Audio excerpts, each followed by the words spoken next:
All right, page 713. This is a problem from chapter 22. It's problem 2.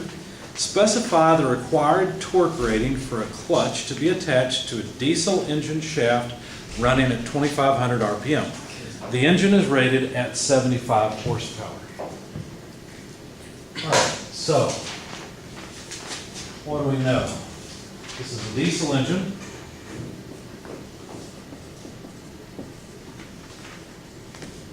The speed is 2,500 revolutions per minute. The amount of power that it outputs is 75 horsepower. And we're supposed to find the clutch torque.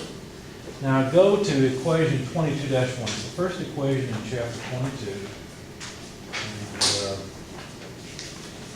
And we basically solve our problem.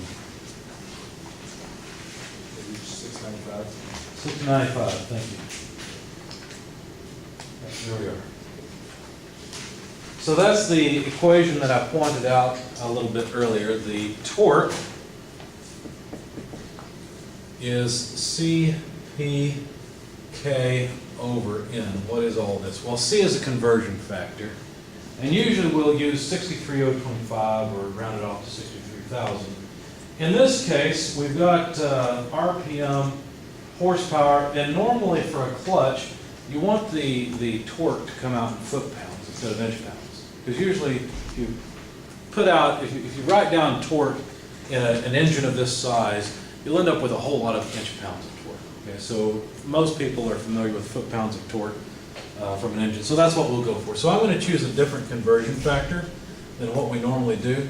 And I want you guys to be very careful. I'm glad I can say this on the video. I was looking through your work on the bearings, the hydrodynamic bearings, and I noticed that a lot of you really struggle with units. Several of you tried to put in a torque in Newton meters, for example, and then use a conversion factor of 63,000. That makes absolutely no sense. 63,000 is just a number that allows us to put inch-pounds, horsepower, and RPM together and make something that makes sense. It's just conversion factors built into it. Really, the torque speed equation says that power is torque times speed. That's really the basic equation. When you divide by 63,000, the only reason you do that is so that this will be horsepower, this will be inch-pounds, and this will be RPM. This cannot be Newton meters. That makes absolutely no sense in that context. If you're talking about power in metric units, if you plug in Newton meters here for torque, which is completely valid, then you need to plug in your speed in radians per second, because the radians will go away for free. And what is a Newton meter per second? Does anybody know? A Newton meter is what? It's not a force, it's a torque. That's its dimension, but what other unit can we use? Pascal? Not a Pascal, that's a pressure. A joule. This is a joule. So a Newton meter is a joule. What is a joule per second? It's a watt. It's a what? It's a watt. Bad joke. Okay, so basically the power would come out in watts if you put the torque in Newton meters and you plug in the speed in radians per second. Then everything works. You don't need a conversion factor. Does that make sense? So please don't confuse English units and metric units. You can talk about torque in English units, inch-pounds, foot-pounds, that's fine. You can talk about torque in SI, but don't mix the two together. It makes no sense. Okay? Anyway, so this conversion factor, what does it do for us? Well, it may be worth it to go and look and see. Go to page 695. You tell me, what would the units be for the power, the speed, and the torque if my conversion factor is 5252? Horsepower, RPM, and foot-pounds. Does everybody see where that came from? Okay, that is the table there that's unfortunately not marked.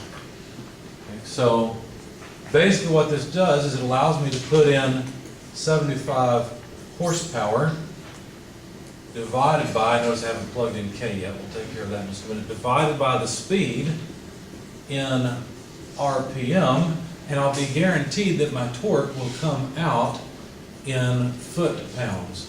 Why? Because that's magic. It's not magic, it's a conversion factor, that's why. Okay, it converts it for me. Okay, now what about this K factor? What is that? Well, that's the service factor. So let's go to page, well, already 5. So what value do you think we should use for K? Look at 5. For clutches in systems driven by gasoline engines, diesel engines, other prime movers, consider the peak torque capability of the driver. 5 may be required. Do we have to use 5? Don't have to, but it's probably a good idea. Why do you think you would essentially have a safety factor of 5 on that? What is this, clutch or brake? It's clutch. Why would we have a safety factor of 5? Well, understand, we need to transmit, let's go ahead and finish this off. Hang on, then we'll ask the questions. This is 787.8 foot-pounds of torque. And you know what? I think that doesn't make sense. It should be divided by K. Oh, no, that is right. That is right. Yeah, this is the required torque capacity, not the torque capacity. I'm thinking backwards. Okay, so in reality, would this little 75 horsepower engine at this speed be able to generate that much torque? Not continuously. Right? I mean, that's a lot of torque. Anyone that builds engines knows that's a pretty impressive torque rating, right? I'd like to have that torque rating in my car. Well, not really, my tires probably couldn't take it, but you get the idea. Okay, so that's a lot of torque. Why are we overrating the horsepower essentially by 5 times? Well, as a diesel engine or a gasoline engine turns, what happens? Well, the piston basically has an explosion, essentially, that happens above the piston that knocks the piston very hard, and the piston drives the crankshaft down.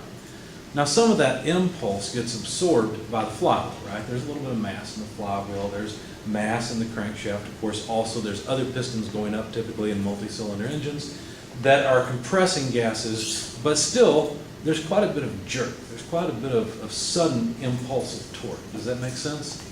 And so because of that, it's possible that the clutch could slip. If the clutch was rated, let's say we didn't have this factor of 5, what would we get? Plug it in your calculator. Take 787.8, divide it by 5. What do we get? Something over 100? About 150 or so? 157.5. What if we bought a clutch that could only take a maximum of 158 foot-pounds of torque? What would happen? Well, as the engine runs, all that impulsive torque would cause the clutch to slip because the peak torque from the engine is going to be a lot higher than this. That's why we need that factor of 5. Does that make sense? Okay, any questions on that? All right. Well, we've solved the problem. This is what they asked for, but I wanted to describe why these overload factors, if you will, are so important. It's because the input may not be a constant torque input. So the clutch has to be able to take the excess torque. All right.